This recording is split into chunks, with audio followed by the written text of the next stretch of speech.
इंद्र के पुत्र जयंत की बात याद दिलाने को कहा कि जब जयंत ने कौवे का रूप धर के अपनी चोंच मार के मेरा रक्त बहाया था, तो आपने कुशा के एक तिनके को अभिमंत्रित करके एक बाण की भांति उस पर छोड़ा था।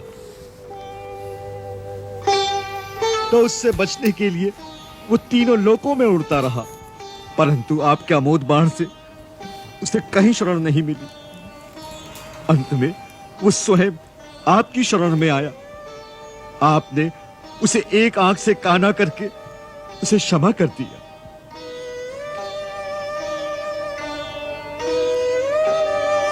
माता ने कहा कि ये घटना केवल आपको और उन्हीं को पता है। ये बताने से आपको विश्वास हो जाएगा कि मैं सचमुच माता से मिलकर आया हूं। हनुमान, मुझे तुम पर पूरा भरोसा है। जो तुम पर भरोसा न करे वो मूर्ख बड़ा अभागा होगा।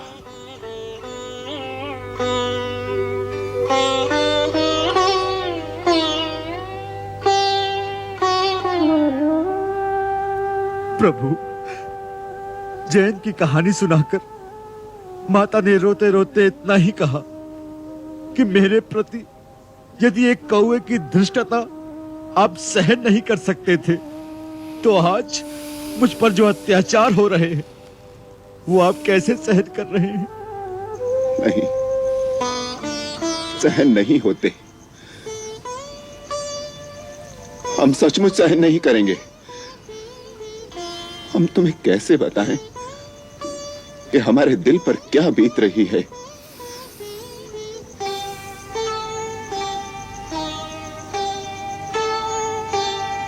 महाराज सुग्रीव, हमें आज ही अपनी सेना के प्रमुख अधिकारियों और सेना नायकों की सभा बुलाकर लंका की ओर कूच करने का निर्णय कर लेना चाहिए।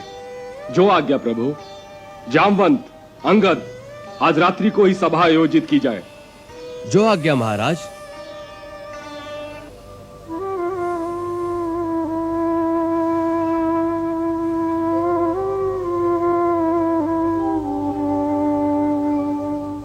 हनुमान, आज तुमने बड़ा महान कार्य किया है। पृथ्वी पर कोई दूसरा ऐसा करने की बात सोच भी नहीं सकता। उस विशाल महासागर को लांघ सकना केवल गरुड़, वायु और तुम्हारे सिवाय और किसी के लिए संभव नहीं।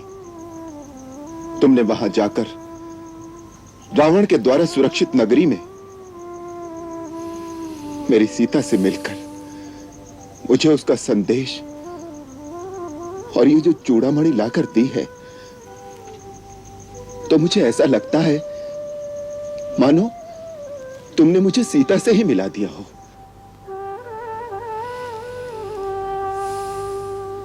हनुमान, यदि तुम सीता की खोज करके मुझे यह अवसर न दिलाते कि जिस पापी ने रघुकुल की आन पर हाथ डाला है उसे उचित दंड देकर सीता को मुक्त कराऊं,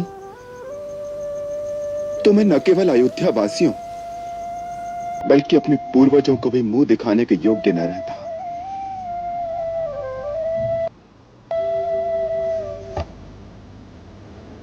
आज तुम रघुवंश, मेरे और लक्ष्मण के धर्म और हमारी आन की रक्षा के मुख्य साधन बन गए हो। आज तुमने मेरा परम प्रिय कार्य किया है।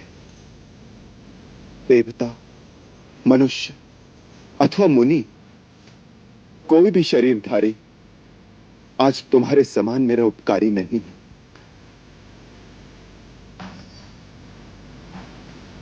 हनुमान, तुम्हारे इस उपकार का बदला चुकाना मेरे लिए संभव नहीं है। मैं तो आज लिए तेरा ऋणी हो गया पुत्र, तेरा ऋणी हो गया।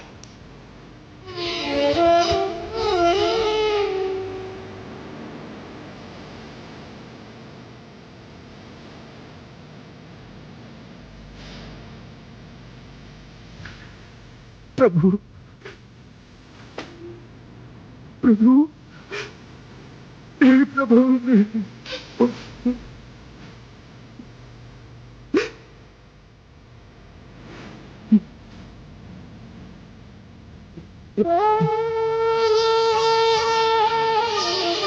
उठो हनुमान। मुझे चरणों में रहने दीजिए प्रभु। बार बार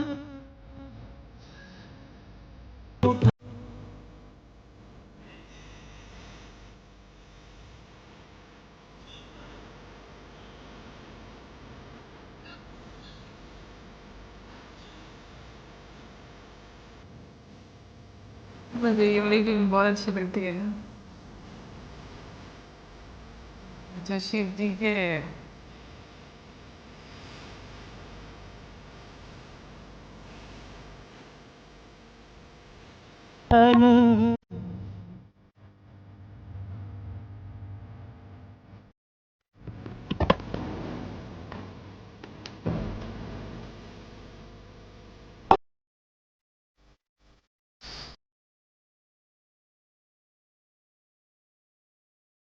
स्वामी, ये आप क्या देख रहे हैं?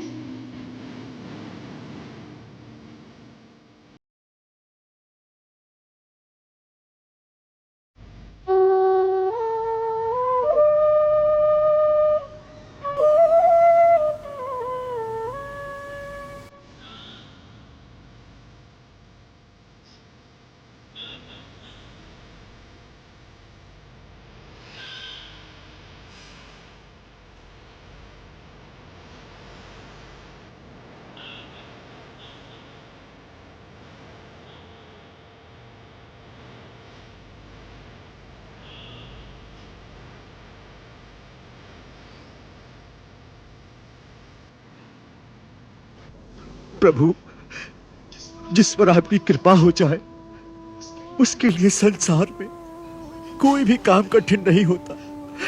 उसके लिए असंभव भी संभव हो जाता है। फिर भी यदि आप ऋण चुकाने की बात करते हैं तो प्रभु कृपा करके मुझे अपनी निश्चल भक्ति दे दीजिए।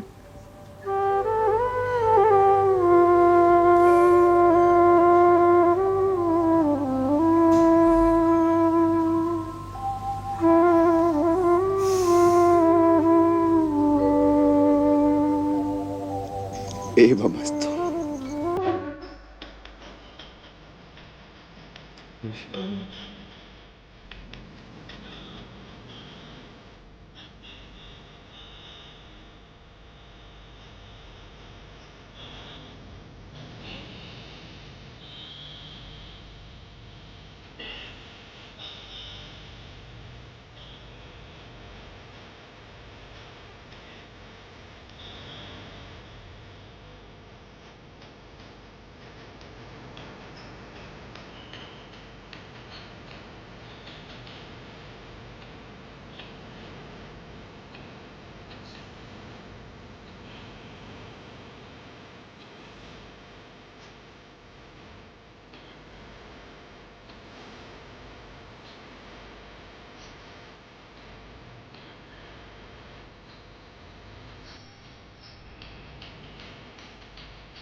आज का एपिसोड तो मैं कहूँगी कि इमोशन से भरा हुआ था। यानी कि अगर हम स्टार्टिंग से बात करें, लाइक जहाँ पर रावण की सभा बैठी हुई थी, एक चीज़ मैं बोलूँगी, रावण को देखकर एक चीज़ तो वाकई में समझ आती है कि जब आप पावरफुल हो जाते हैं ना, तो आपके सराउंडिंग में वाकई में ऐसे लोग होने चाहिए जो आपकी खुशामद ना करें। आपको कड़वा बोलने वाले लोगों को बल्कि ज़्यादा सुनना चाहिए, और वो जो वाकई में वो कहते हैं ना हेल्दी क्रिटिसिज्म वाला, नहीं तो आप अपनी पावर का बहुत गलत इस्तेमाल करते हैं और वो ही आपके विनाश का कारण बन जाता है। मैं आपकी बात से एग्री करता हूँ, लेकिन जो है ना, अगर देखा जाए ना, जब इंसान के हाथ में पावर होती है ना, तो उसे ना अपने इर्द गिर्द ऐसे लोग ही अच्छे लगते हैं जो खुशामद करे।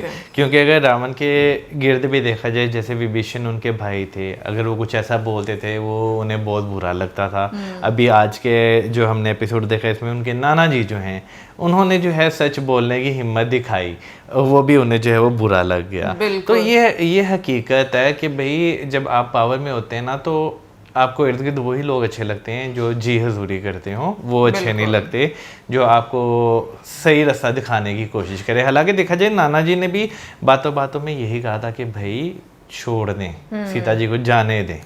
और इस एपिसोड में राम जी के इमोशंस इतने खूबसूरती से दर्शाए हुए हैं, और मैं कहूँगी कि जिस तरह से मतलब वो बात करते हैं ना, मेरी सीता कैसी है, मेरी करके बात करते हैं, तो वो इतना अच्छा लगता है वो इमोशन। सही बात और उनका व्याकुल होना कि भाई वो बहुत जानना चाहते हैं कि वो कैसी हैं और क्या वो मेरे बारे में पूछती हैं, ये सारी चीज़ें। बिल्कुल। तो वो इमोशंस बहुत खूबसूरती से दर्शाए गए हैं।